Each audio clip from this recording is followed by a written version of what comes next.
សួស្តីបងប្អូននេះមកតកណ្ដឹងនឹងចាស់ឲ្យភ្លើងវាដាច់អស់បងប្អូនតែផ្ទះចាស់ហើយខ្ញុំដោះចាស់នឹងចេញដាក់ថ្មីចូលទិញម៉ាកស្តៀងគ្នានឹងហើយ transformer វាខូចតែឥឡូវខ្ញុំដាក់វាហ្នឹងវាមានខ្សែ3ហើយខ្មៅនេះវាមានខ្សែ4តែពេលយើងយល់ខ្សែរត់ឲ្យមួយណាទៅណាអញ្ចឹងអត់អីហើយបងប្អូនមើលខ្សែកដាលខ្សែភ្លើងផន់អាឡូវ៉ល210វ៉ុលហ្នឹង610វ៉ុលហ្នឹងចឹងទៅខ្ញុំត្រូវឈូសវាខ្សែវាខ្សែមួយណាទៅខាងកណ្ដឹងចុចនៅខាងក្រៅហើយខ្សែមួយណាទៅមកកណ្ដឹងខាងក្នុងហើយប្រដាប់ចុចមាន2មុខមួយក្រោយមួយចឹងទៅក៏សលេងវាក៏ខុសគ្នាដែរបងប្អូនតែវាមួយឈុតហ្នឹងវាដាច់អស់ហើយវានៅសល់តែមួយកណាទេតែពេលចឹងទៅខ្ញុំត្រូវតវាថ្មីវិញទាំងអស់ហ្នឹងរត់ជាមួយក្រោមផងលើផងហ្នឹងយើងគណិតខ្សែមួយទៀតណាបើតាមធម្មតាហ្នឹងអាហ្នឹងវាមានខ្សែតែ3ឯខ្សែភ្លើងចេញពី16វ៉ុលមកចូលក្នុងហ្នឹងមួយនិងខ្សែកណ្ដឹងខាងមុខមួយខាងក្រោយមួយប៉ុន្តែបងប្អូនចង់តដូចចេះក៏បានតតែកណ្ដឹងខាងមុខចុចលឺសលេងដូចគ្នាខាងក្រោយចុចសលេងដូចគ្នាក៏បានយើងតចូលទៅមួយខាងទៅប៉ុន្តែបើខ្ញុំតវាចេញលឺសលេងខុសគ្នាបើខាងមុខទៅស្រួលពេលណាគេចុចកណ្ដឹងខាងមុខយើងដឹងទីងតង់ហ្នឹងលឺខាងមុខបើលឺមកតង់ហ្នឹងនៅខាងក្រោយអញ្ចឹងទៅវាស្រួលកុំឲ្យយើងច្រឡំទ្វាពេលណាគេចុចហើយនេះខ្ញុំចាប់ខ្សែភ្លើងវាចូលសិនចាប់ភ្លើងហើយមកខ្ញុំចាប់ខ្សែកណ្ដឹង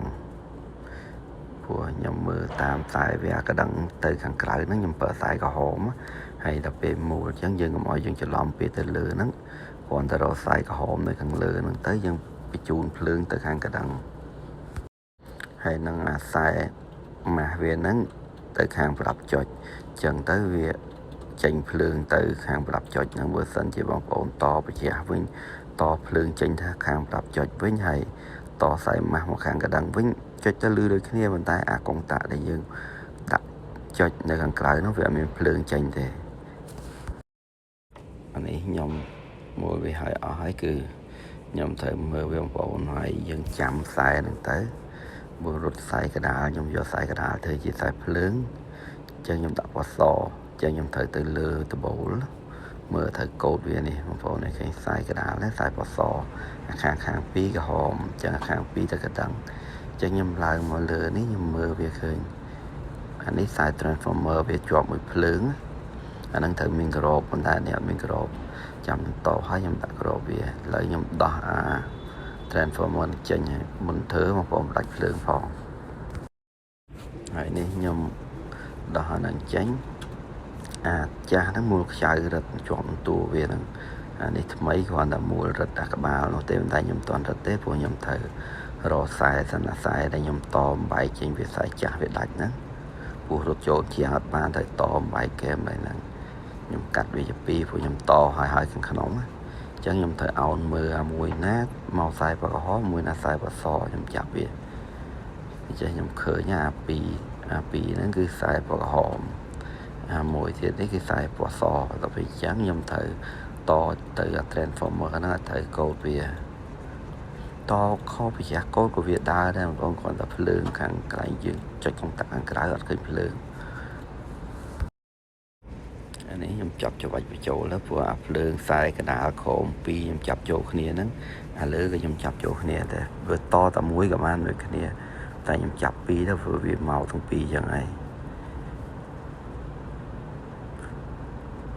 មកជារៀងខាងម៉ាស់មកជារៀងខាងភ្លើងប៉ុន្តែនឹងភ្លើងទូចបងប្អូនភ្លើង16វ៉ុលនេះខ្ញុំតវានឹងហើយគឺចាប់ភ្លើងចូលសិនថេះវាសិនបងខ្លាចវាភ្លើងអត់ទៅដល់ខ្ញុំត្រូវទៅចាប់នៅទ្វារនៅខាងក្រៅយកភ្លើងវានេះទ្វារនេះខ្ញុំចាប់ឲ្យអស់ខ្ញុំបើកភ្លើងឥឡូវភាគច្រើនវាប្រើដោតភ្លើងវាប្រើ wireless ប្រើថ្មវាស្រួលជាងបាច់តញ៉ៃញ៉ៃព្រោះយើងតដូចខ្ញុំនេះបងប្អូនត្រូវយល់អាខ្សែរត់ទៅណាតអានេះយើងមិនបាច់ដូរថ្មដូរអីក៏ដឹងជាប់នឹងផ្ទះបើខូចអាកុងតាក់នេះយើងដូរដាក់កុងតាក់ថ្មីទៅវាប្រើបានរហូតដោយអាចាស់ហ្នឹងមកវាឆ្លងមិនចឹងវាខូចប្រហែលជាខ្សែវាដាច់ហើយឆ្លងចូលគ្នាយូរទៅខូចឥឡូវខ្ញុំមកលើវិញដើម្បី រត់ខ្សែវាភ្ជាប់ព្រោះមិនបងខ្ញុំដាក់នឹងថេះទេ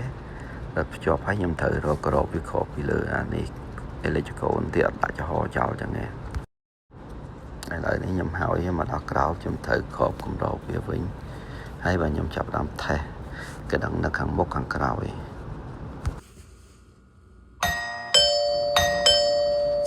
អានេះស្លេងនៅខាងមុខអានេះខាងក្រោយបងប្អូនឮតែម្តង់ទេអរគុណច្រើនបងប្អូនកុំភ្លេចជួយ like ជួយ share វីដេអូខ្ញុំផងជម្រាបលាបាយបាយ